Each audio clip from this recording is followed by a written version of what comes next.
Welcome to Fortune Forecast, and you are in my book playlist where we are looking through the book titled Within You is the Power.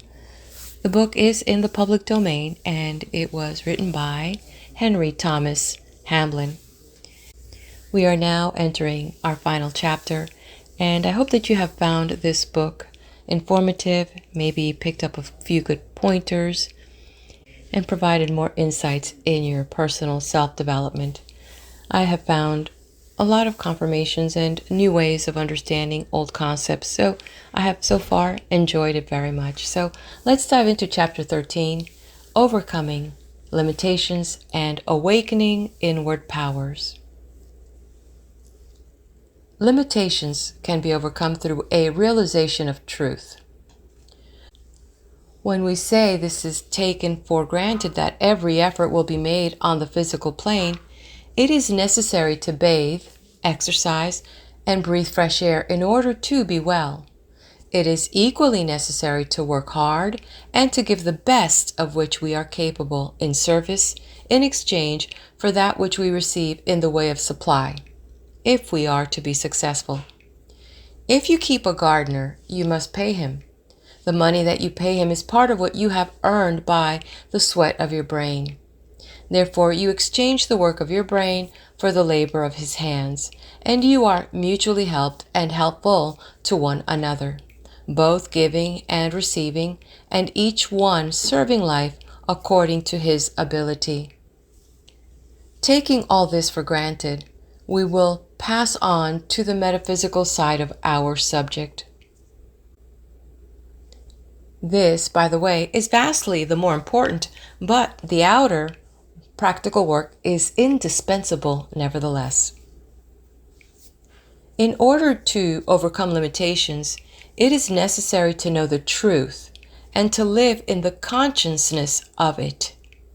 For instance, if ill health is our limitation, then in order to become free, it is necessary that we live in the consciousness of the wholeness of God and His divine idea.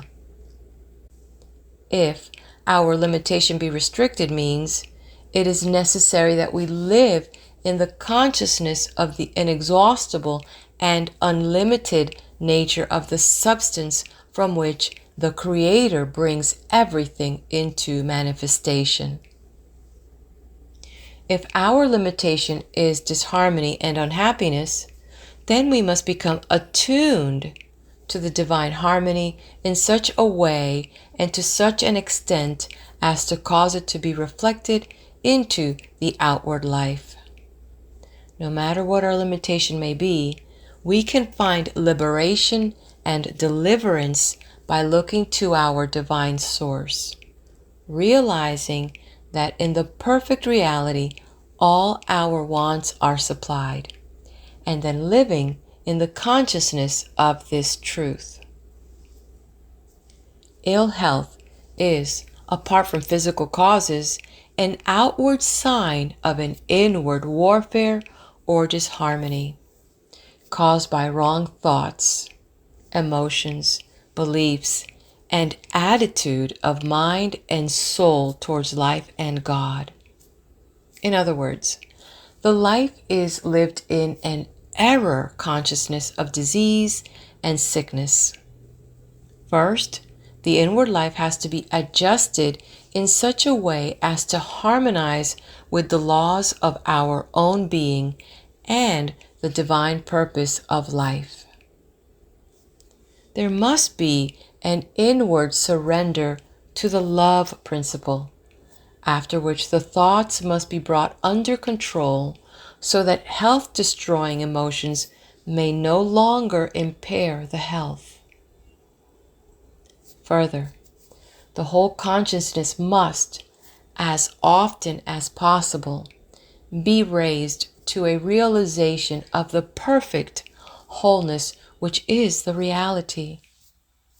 If this course is preserved with, a consciousness of health and wholeness becomes a permanent mental state, with the result that health becomes manifested in the life. The outward life is always a reflection or external manifestation of what we are within, or our state of consciousness. Therefore, everything depends upon which kind of consciousness it is in which we live. One who lives in the mental atmosphere of divine wholeness, health, and harmony unconsciously directs all the inner forces of nature into health channels. On the other hand, one who lives in a mental atmosphere of ill health, as sick and unhealthy people very often do, unconsciously directs all his subconscious activities in such a way as to produce sickness and disease. Again, with regard to lack of means, this state also can be overcome spiritually only by living in a higher consciousness of abundance and sufficiency. This affects unconsciously every action in such a way as to bring about a better state of affairs. On the other hand, one who lives in a mental atmosphere of limitation and lack unconsciously directs all his action towards the production in his life of penury and restricted means. The same rule applies no matter what the limitations of one's life may be. Freedom can be gained only by realizing the truth about life and being. When we realize the truth, live in the consciousness of it, and become obedient to the laws of life and being, the life becomes increasingly free. This does not mean that if we are plain of feature and of a stumpy figure that we shall become beautiful and graceful, but it does mean that these so-called drawbacks will no longer fetter us, and that others will see in us something far better than mere regularity of feature and beauty of form. When the soul is alive and the life filled with love, the homeliest face becomes attractive. Neither does it mean that we shall not suffer bereavements and sorrows, difficulties and adversities, but it does mean that we shall cease intensifying these things and creating further troubles by taking life's disciplines in the wrong spirit. It also means that we shall be able to overcome all life's difficulties and trials, become a conqueror in the strife, and in so doing, build up character. Thus, the storms of life, instead of destroying us, can succeed only in making us stronger. Thus, our fate depends not on the storms of life, but upon how we meet them. If we give in to them, or thinking that they are evil and not a necessary discipline, rebel against them and resist them, then we become shipwrecked on a desolate shore. If, however, we are armed with the knowledge of truth, we can set our sails in such a way as to compel the storms of life actually to help us towards the desired haven. The first step in the direction of knowledge of the truth is right thinking. Every negative thought must be transmuted into its possible opposite. For instance, hate and dislike into love and goodwill, fear into confident trust, poverty into abundance, evil into absolute good, and so on. This will be found to be not easy, but it is possible, and the power to control one's thoughts increases if one perseveres continually with the passing of the years. A beginner cannot naturally expect to be able to exercise the same control as one who has been perseveringly seeking self-mastery for years, but he can make substantial progress and learn from day to day. See also The Power of Thought and The Way of Escape by the same author and publisher. The result of thinking in this way is surprising. The reversal of thought may appear at first to be simplicity itself and to lead nowhere in particular, but after a time, the vastness of the subject becomes almost appalling. The cultivation and practice of right thinking gradually lead to a knowledge of the truth. Not an intellectual knowledge of truth, but a realization by the soul of the truth. This is the knowing of the truth which sets men free. We can then look through all the ages and know that all is well. The heavy burden which has oppressed us so long rolls from our shoulders, and we become free. Arousing inward powers. Man is heir to wonderful and illimitable powers, but until he becomes aware of them and consciously identifies himself with them, they lie dormant and unexpressed, and might just as well not exist at all as far as their use to man in his unawakened state is concerned.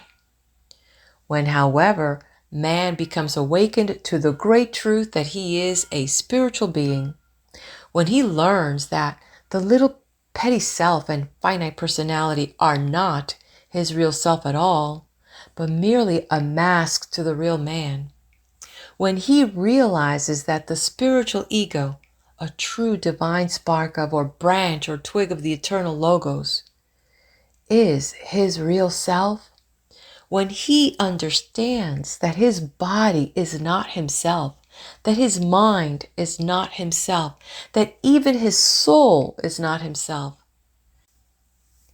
being but vehicles through which he seeks expression, but that he is spirit, deathless, diseaseless, eternal, forming an integral part of the one spirit and being identical with it, he enters a new life of almost boundless power. As Jesus said, "I am the vine, ye are the branches." It is unwise to engage in any mystical practices in an attempt to force development and unfoldment. Mystic trances are highly dangerous and are also unnecessary. Psychic experiences and the awakening of psychic centers are also dangerous and lead away from our goal. Breathing exercises, whose object is to awaken inward powers, are highly dangerous and are to be condemned in consequence. The cultivation of negative passivity, such as inhibiting all thought and making oneself quite passive and open to any influence, is also highly dangerous and should be strictly avoided. In place of all these unwise practices, a short time should be set aside each night and also morning, if possible, for getting in touch with reality. You should then endeavor to realize that the body, mind, and soul are but vehicles of expression, mere servants of the true self or ego. This will bring about in time a consciousness of identity with the one eternal Spirit, what Jesus called our Father in heaven. One might proceed after this fashion. My body is not myself, but is merely something that enables me to live this material life and gain experience.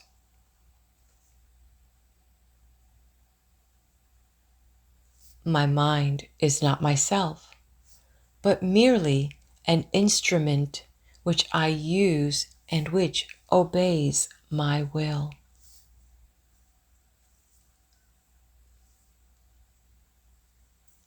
My soul is not myself, but merely a garment of my spirit.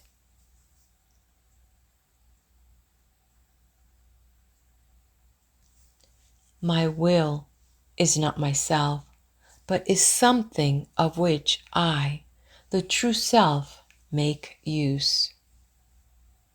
And so on. By this means you gradually approach the great truth which cannot be put into words and which can only become yours through realization or inward spiritual understanding.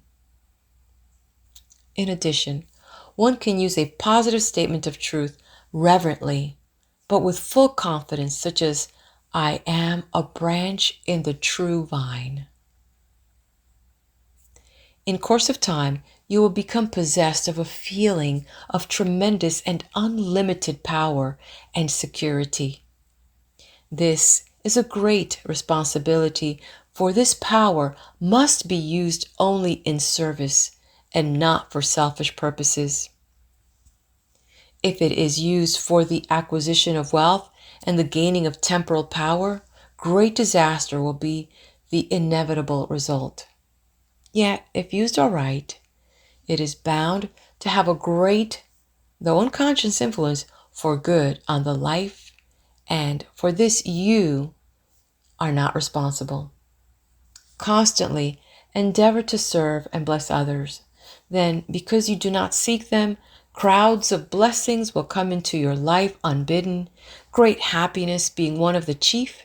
Having found the kingdom of heaven, it will be your experience that all needed good will be added unto you.